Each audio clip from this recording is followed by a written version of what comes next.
Bem-vindo a mais um Papo de Esporte. Eu sou Silvio Nascimento, editor de esporte do site da revista Veja. E hoje nós temos como convidado uma presença ilustre, o presidente do Palmeiras, Paulo Nobre. Paulo, boa tarde, obrigado pela sua presença aqui. Boa tarde, Silvio, obrigado a vocês pelo convite. O Palmeiras está indo bem, já chegamos aí à metade do Campeonato Brasileiro, perto do G4, se virando ali, e veio numa ascendente. O que está acontecendo com o Palmeiras esse ano? Como é que foi essa evolução? Silvio, a grande realidade é que a gestão ela teve uma continuidade com a minha reeleição e nós estamos seguindo o mesmo trabalho que foi desenvolvido em 2013 e 2014. Só que tudo que foi plantado em 13 e em 14 começa a ser colhido agora em 15. O horizonte para se trabalhar é completamente outro, uma vez que nós não adiantamos na primeira gestão nenhum real sequer da segunda gestão e a gente está podendo trabalhar com um capital, querendo ou não. O combustível do futebol é o dinheiro e hoje você tem dinheiro para poder trabalhar e tem um horizonte para você poder planejar onde você quer chegar. Em 2013, nós conversamos, fizemos uma entrevista via YouTube e eu lembro que você estava no começo do trabalho e você disse o seguinte: mesmo eu que estou acostumado com o mercado financeiro, eu me assusto pouco com os valores do futebol. Você ainda está se assustando com esses valores ou já acostumou? É difícil acostumar, é difícil você escutar que 20 mil reais é um salário de pinga. Me assustava em 2013, continua me assustando hoje e acredito que vai me assustar sempre. Única e exclusivamente porque o futebol é uma ilha no mundo dos normais. Como eu falei, eu não me lembro se eu falei exatamente isso, mas se você for analisar, o futebol ele tem uma lógica própria, o futebol ele tem um tribunal próprio, o futebol, na verdade, é uma atividade profissional que os jogadores eles têm o quê? 15 anos, 20 anos de carreira só, dos quais 5 a 10 anos eles conseguem fazer os melhores contratos. Então você precisa entender como é que funciona o meio, não simplesmente se assustar, porque assustar assusta mesmo. Tem que entender o porquê que rola tanto dinheiro. O jogador, na verdade, não é um trabalhador comum, ele é um artista. As pessoas falam, mas tem médicos, tem, sei lá, professores que fazem 5 faculdades, são PhDs e etc. e não ganham uma 10ª parte do que ganha um jogador de futebol. Porém, se esse PhD for na televisão fazer propaganda de um refrigerante, falar beba tal refrigerante, as pessoas vão xingar ele e falar, quem é você para falar o que eu vou beber ou deixar de beber? E você pega um artista, seja ele um cantor, seja ele um jogador de futebol, uma pessoa muito popular, se ele recomenda que as pessoas bebam um refrigerante, as pessoas vão beber. Usar uma determinada marca, as pessoas vão usar. Então, eles giram o mercado e é natural que eles recebam por isso. O que eu acho inadmissível não é só os valores do futebol. Os valores, eles fazem parte de um meio onde rola muito dinheiro. O inadmissível é se pagar para o jogador, se pagar para o artista mais do que você recebe. Isso não existe. Na verdade, eu penso sempre nos times como... Você recebe, você diz, é o que arrecada? Sim, os clubes são uma caixa d'água. Se sair mais água do que entra, ela vai secar. Então, os valores do futebol continuam me assustando. Só que eu entendo por que eles são tão elevados. O que eu não entendo, o que não faz o menor sentido, são administrações irresponsáveis quererem manter um time fora dos seus padrões. Se o clube não tiver receita para pagar esses salários absurdos, ele simplesmente não pode pagar. Até por uma questão de respeito profissional ao jogador com quem você está fazendo o contrato. Não adianta você prometer e não cumprir. Isso é um absurdo. Esse espetáculo que você está falando com todos os artistas, ele está tendo um público, está aplaudindo, está enchendo o estádio, o Palmeiras está com uma média de público muito boa. Qual que é o segredo, Paulo? O que está acontecendo? Como é que você trouxe o torcedor para dentro do campo?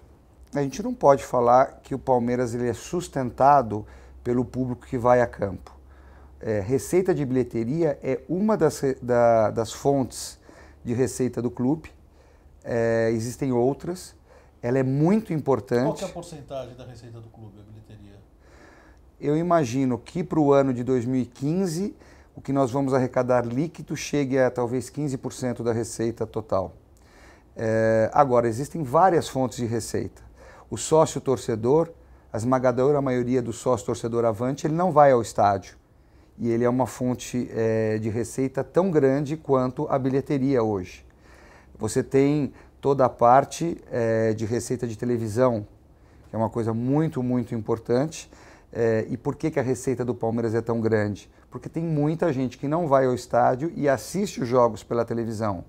Você tem a receita de patrocínio, o que a Crefisa e a Faculdade das Américas fez com o Palmeiras, e também a Prevent Senior, são os 3 patrocinadores que o Palmeiras leva hoje na camisa, realmente deu a possibilidade do Palmeiras andar em 2015 com as suas próprias pernas. E a receita de bilheteria e principalmente a receita provinda do sócio-torcedor possibilitou o Palmeiras sair um pouco da curva, fazer alguns investimentos, fortalecer o time para poder pleitear títulos, que é o DNA do clube.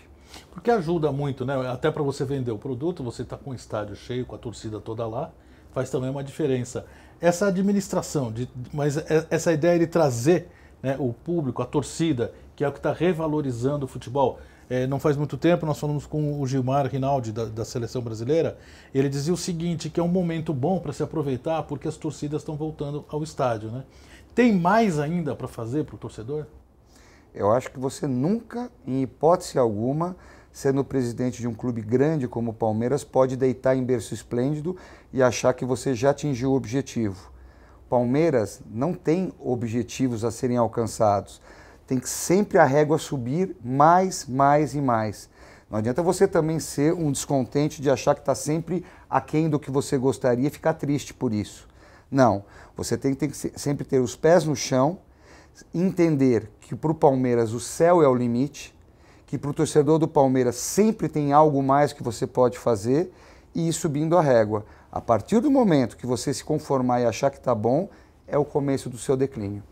Falando um pouco no sócio-torcedor, Paulo, eu gostaria que você explicasse um pouquinho como que está funcionando. Existe um desacordo com relação à administradora da Arena Palmeiras, com relação aos descontos dados aos sócios torcedores.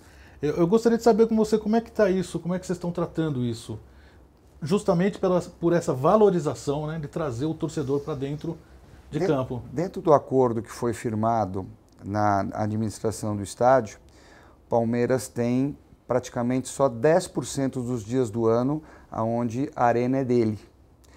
São os dias de jogos oficiais do clube. Dia de jogo oficial do clube, a receita de bilheteria é 100% do Palmeiras e o Palmeiras não tem que dar satisfação a absolutamente ninguém como comercializa os ingressos no dia dos seus jogos oficiais. Porém, assuntos relativos à discussão entre Palmeiras e W Torre estão na arbitragem, no processo arbitral, e nós apenas nos manifestamos via nossos advogados. O Palmeiras não se manifesta, até porque isso está correndo dentro da arbitragem e não seria produtivo para nenhuma das duas partes ficar falando sobre as divergências que os advogados estão cuidando. Ok. A gente sabe, todo mundo sabe que você é um apaixonado pelo clube e tem vivido praticamente para o clube. Você também já nos disse aqui fora que pouco tem ido ao cinema, passeado e até dirigido o carro, que era uma das suas paixões, dos seus hobbies. E você também já ajudou o clube. Queria que você falasse um pouco sobre essa ajuda ao clube que você já fez. Até porque é um gozado, porque você está negociando com você, né? Acontece o seguinte, a partir do momento que eu sonhei em um dia ser presidente do clube, eu tentei me preparar ao máximo para, se um dia isso acontecesse, eu estar preparado para poder ser algo positivo na vida do clube e não apenas uma fotografia na galeria dos presidentes. Toda a ajuda que eu eventualmente dei ao clube, começando por abrir mão completamente da minha vida pessoal, vida de hobbies, lazeres e etc., eu dedico full time ao clube nos últimos 2 anos e meio. Faço isso desde o primeiro dia do meu mandato e vou fazer isso até o último dia do meu mandato, porque eu acho que é uma obrigação minha como presidente. O fato de ter ajudado o clube financeiramente, aí é a contramão do que eu encaro como certo.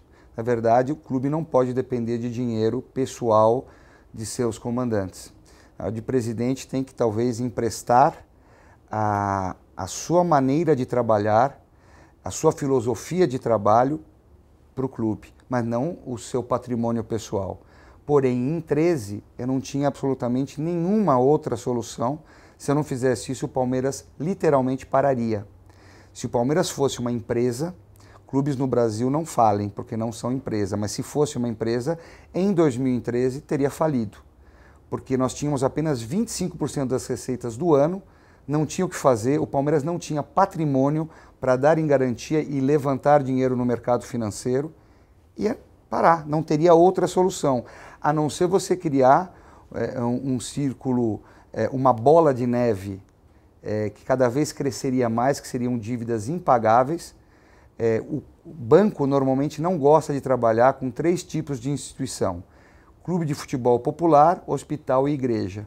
Porque se tiver que eventualmente um dia cobrar, o risco de imagem é muito grande. Então, poucos bancos trabalham com time de futebol. E esses poucos bancos que trabalham salgam muito, justamente pelo risco de imagem, as taxas para poder emprestar o dinheiro ao clube. Se eu eventualmente fosse recorrer ao mercado financeiro, se a gente tivesse patrimônio para dar em garantia, eu poderia causar uma dívida absolutamente impagável. O que eu posso dizer é que todo o dinheiro aportado no clube, eu me preocupei muito e muito como que poderia ser esse retorno sem eu continuar tendo influência sobre futuras administrações. E sem que esse empréstimo fosse uma coisa que solucionasse o problema do Palmeiras hoje, mas causasse esse problema futuramente. Eu não queria passar para os futuros administradores do clube o quadro caótico que eu recebi dos meus antecessores.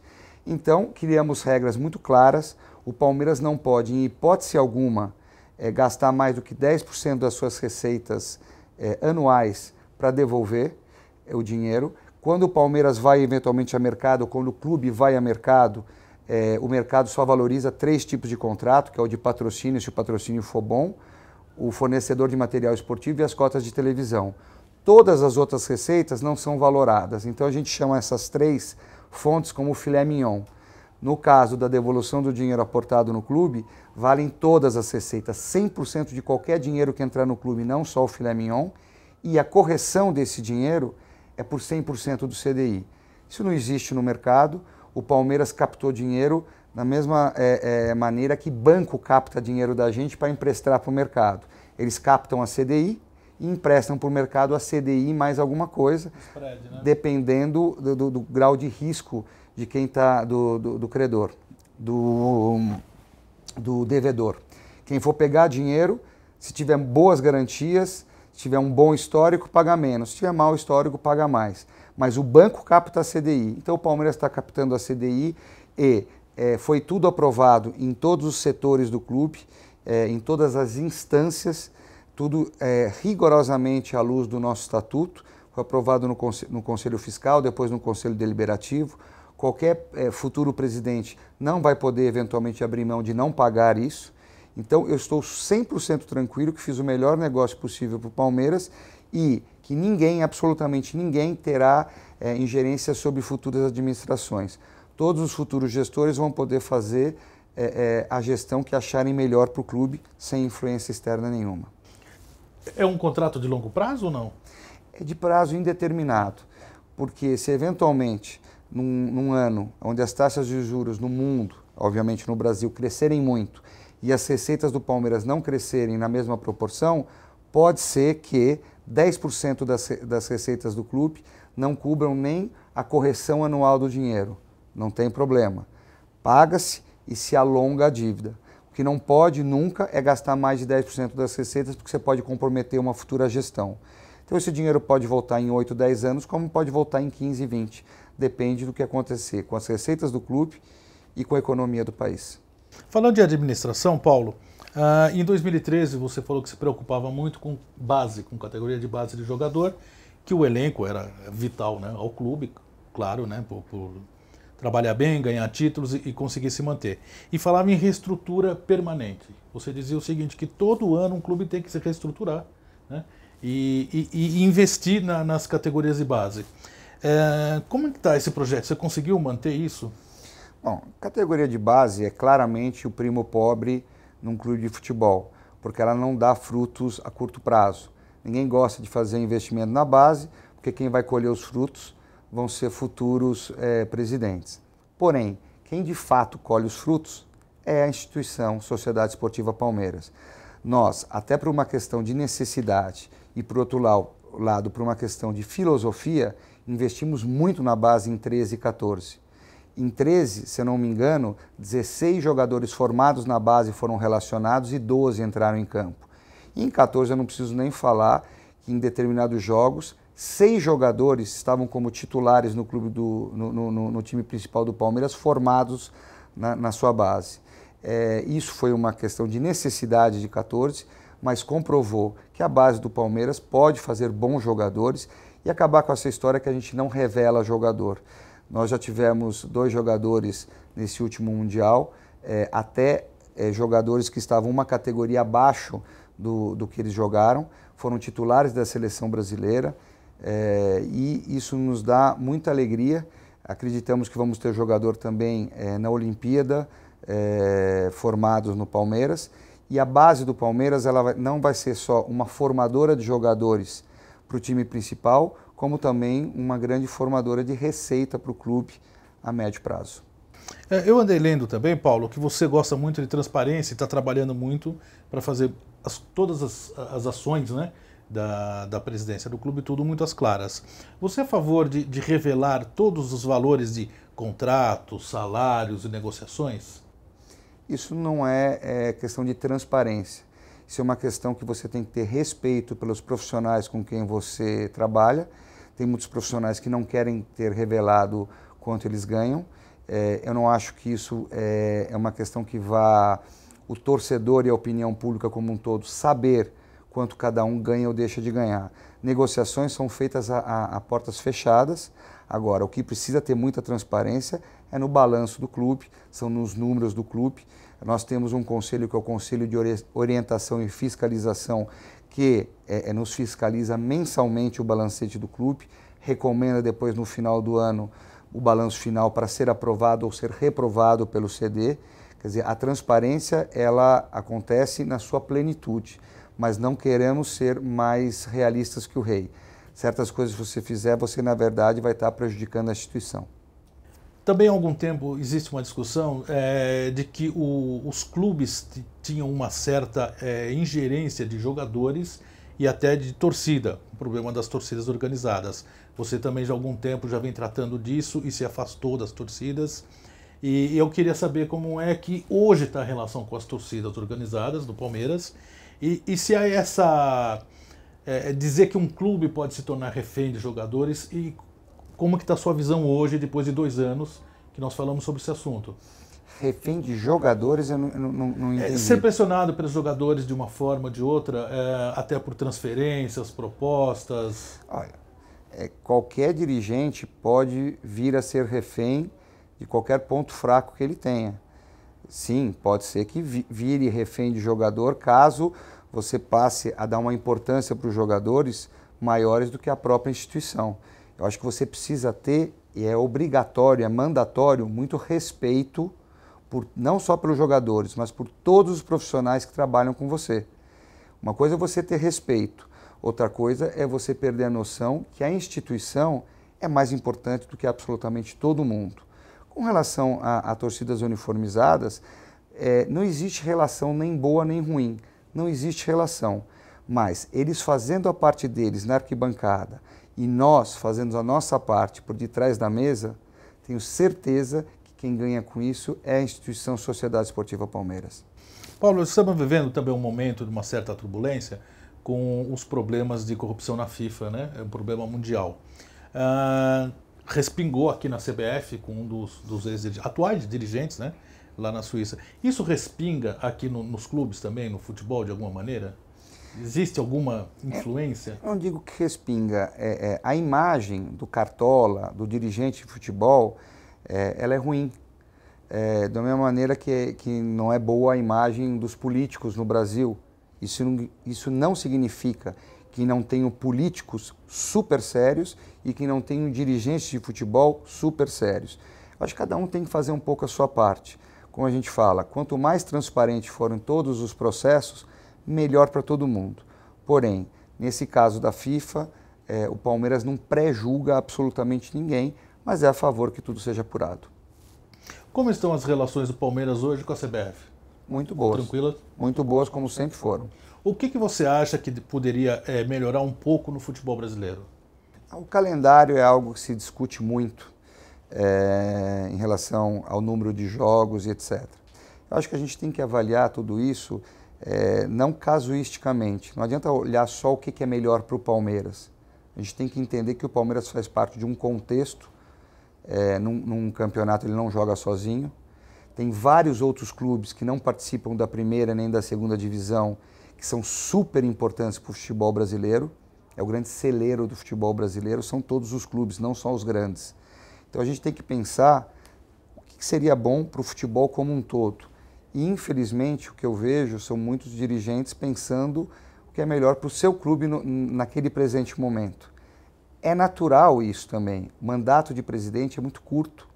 Ele tenta fazer o melhor para o seu clube enquanto ele está no poder. Agora, para o futebol brasileiro, eu acho que tem muita coisa que tem que ser pelo menos discutida. Calendário é apenas uma delas. Jogos às 11 horas? Jogos às 11 horas, no caso do Palmeiras, se demonstrou um horário muito bom para o público. É um público, você dá a oportunidade de um público diferente ir aos estádios. O que a gente verificou é que tem muita gente que vem do interior de São Paulo no sábado para curtir a noite paulistana, no dia seguinte ir ao jogo de manhã e antes do final da tarde já está em casa. Então, quer dizer, é um horário muito interessante financeiramente. Agora, você precisa avaliar que no final do ano, nos meses quentes aqui no Brasil, vai ser completamente inviável o jogo às 11 horas da manhã, pelo fato que fisiologicamente o jogador não aguenta, não consegue render tanto quanto. Mas, enquanto eu acho que a temperatura permitir, é uma alternativa interessante como complemento do jogo das 4. Não a substituição, que aí não faria o menor sentido. Com relação a cotas de TV, existe uma diferença grande do que se paga hoje, do que se recebe o dinheiro de cota de TV. Vocês continuam na batalha para melhorar do Palmeiras? Olha, para mim é fato duas coisas. Que a Globo tenta fazer o critério mais justo possível para poder dividir essa cota de televisão. Tenho certeza absoluta que ela não tem a intenção de prejudicar ou de favorecer nenhum clube. Agora, o atual critério usado está claro que não é o mais justo possível. Por exemplo, eles só avaliam o número de torcedores nas capitais. O Palmeiras tem muita torcida, ou grande parte da sua torcida no interior. Até pouco tempo atrás, eram as capitais e não era avaliado a cidade de Santos, por exemplo.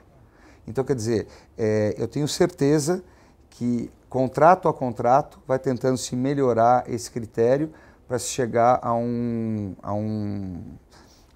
uma conclusão mais justa para todos os clubes, que realmente se reflita o número de torcedores que cada time tem.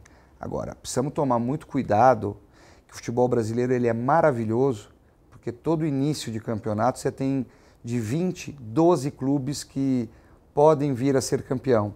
Eu brinco, até o próprio Cruzeiro em 2013 não estava entre esses 12 clubes e acabou saindo campeão. Se pegar nos últimos 30, 40 anos, quantos clubes chegaram a ser campeão no Brasil?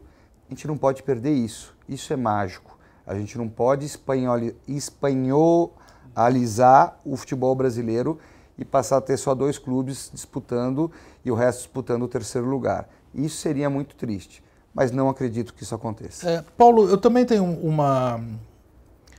uma curiosidade com relação a um assunto que vira e mexe, rola muito entre torcedores e até nas redes sociais, que é a carta de campeão mundial do Palmeiras. Essa carta existe? Eu não digo carta, eu digo o seguinte: o Palmeiras foi campeão da Copa Rio em 51. foi o ano seguinte da Copa do Mundo no Brasil, um campeonato feito nas mesmas bases, no mesmo formato.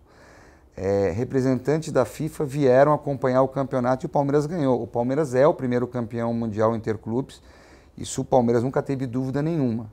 Só que não adianta você sair se auto-intitulando alguma coisa se o mundo não enxerga da mesma maneira. E depois do Palmeiras ter feito um trabalho muito técnico a respeito do Campeonato 51, ter levado a FIFA, depois de vários comitês executivos terem avaliado, na semana que antecedeu o primeiro jogo da Copa do Mundo, eu recebi um e-mail dizendo que o pleito feito pelo Dr. Marco Paulo Del Nero tinha sido acatado e que a FIFA entendia que o Palmeiras foi campeão mundial em 51. Isso é apenas uma coisa para o grande público. O palmeirense nunca teve a menor dúvida que nós realmente fomos campeões mundiais em 51 e não estamos tentando discutir isso com ninguém. Isso é apenas um fato. Como é que estão as visitações? A Arena, quem tem feito bastante isso, quem começou, se eu não me engano, foi o São Paulo, depois o Corinthians fez. Como é que está no Palmeiras? Eu tentei agendar lá para levar um sobrinho meu, eu não consegui, está difícil de visitar lá para conhecer tudo. Olha, a visitação da Arena é alguma coisa que cabe única e exclusivamente à W Torre. Dentro daquela regra de convivência, tirando os dias de jogo oficial do Palmeiras, quando a Arena volta em comodato para o Palmeiras, os outros 90% dos dias do ano, a W Torre tem o direito de explorar a Arena da maneira que ela achar melhor, desde que deixe o campo em condições de uso para o Palmeiras e etc. no dia dos jogos oficiais. Então a visitação é uma coisa feita pela construtora e até onde eu sei está indo muito bem. Esse acordo com a W Torre, ele não pode incorrer num problema para o torcedor, por exemplo, de ser marcado um jogo grande ou uma final de campeonato numa época em que não esteja liberado em função de alguma outra atividade? Sem dúvida nenhuma. O contrato que foi assinado com a W Torre em 2010 prevê que os shows são prioritários aos jogos. Caso tenha algum jogo, ele tem prioridade em relação... Caso tenha algum show, ele tem prioridade em relação ao jogo, seja ele até de uma final de campeonato. Neste caso, o Palmeiras jogaria fora do Allianz e existe uma multa que, se eu não me engano, vai em torno de 50% do que der o borderô do outro jogo, eles teriam que pagar ao Palmeiras. Dado a quantidade de público que está indo nos jogos do Palmeiras, dado o bom humor que está a torcida do Palmeiras hoje, eu quase chego a dizer que, por mais que dê um show, você não sendo o organizador do show, você apenas alugando o estádio, etc., a multa vai ser significativa, porque o Palmeiras está dando público em absolutamente todos os jogos. Isso é triste se isso acontecer, porém, o combinado não é caro e isso já tinha sido acordado entre Palmeiras e construtora. Na sua administração até agora, eu queria que você me falasse o que foi até agora que te causou surpresa, que você tenha encontrado de surpresa boa e ruim. No meio do futebol, o que eu vejo é que as pessoas tendem a classificar algumas pessoas de mocinho, outras de bandido. Isso acontece muito na política do Palmeiras. E você, quando começa a conviver, vê que de mocinho as pessoas têm pouco e de bandido às vezes não são bandidas. É engraçado. As imagens que as pessoas acabam tendo pela popularidade que tem o futebol, às vezes tem pessoas que saem como nada cola nelas, elas são todas perfeitas e não são. E tem outras que eventualmente são super criticadas, se você vai ver ao pé da letra porque ela está sendo criticada. Eu acho que a gente tem que tomar cuidado com as aparências no futebol. Não adianta você julgar pelo que os outros falam. Tente conhecer um pouquinho melhor os meandros do futebol antes de julgar as pessoas. Coisas que me surpreenderam, positiva ou negativamente, tem tanta coisa. É um mundo à parte. É um mundo completamente diferente de tudo o que eu já havia convivido. E olha que eu já tinha sido vice-presidente do clube. Mas o meio do futebol ele é diferente, com coisas boas e com coisas ruins. Esse relacionamento humano que você acabou de falar, tem alguma coisa a ver? O Valdívia, o problema com o Valdívia, se encaixa em algum desses problemas? Olha, Ele tem falado muito, né? Vocês acabaram trocando algumas acusações. Nenhuma acusação. Eu não fiz nunca nenhuma acusação ao Valdívia e absolutamente tudo o que eu tinha que dizer a respeito do Valdívia, eu já disse. Então não acho que tenha mais algo a acrescentar, a não ser super boa sorte ao prosseguimento da sua carreira. As relações humanas dentro do futebol, elas são muito difíceis? São complicadas. São complicadas porque é uma carreira muito curta, onde nem sempre o jogador ele é tratado com o respeito profissional que cabe. Muitas vezes também o jogador não se dá o respeito profissional que deveria se dar também. Então existe muita desconfiança de jogador para com dirigente, de dirigente para com jogador. E não adianta você esticar demais o elástico nem esperar consideração. Tem que entender que o meio é assim e saber lidar com ele dessa maneira. Qual que é a marca que você deixa, Paulo? O que você pretende? Qual que é o seu... Você disse, eu quero sair do clube sem ser apenas um retrato, né, na sala de presidência, mas qual é a marca dessa administração? O que essa administração tem de diferente dos outros clubes brasileiros? Eu não posso avaliar os outros clubes brasileiros, eu não acharia nem ético eu falar sobre alguma coisa que acontece na casa dos adversários. O que eu posso dizer da nossa administração? Eu acho que ela está mostrando que o futebol ele é viável. Você tendo vontade política e não sendo populista, que é uma das coisas mais nefastas no meio do futebol, porque o populista ele acaba destruindo o clube de coração, ele acha que está fazendo bem, ele infla uma bolha adiantando dinheiro que não é seu, que é de futuras administrações, para tentar ser campeão a qualquer custo e entrar para a história do clube. Não passa na cabeça desse gênio que eventualmente um dia o clube vai ter que pagar essas dívidas.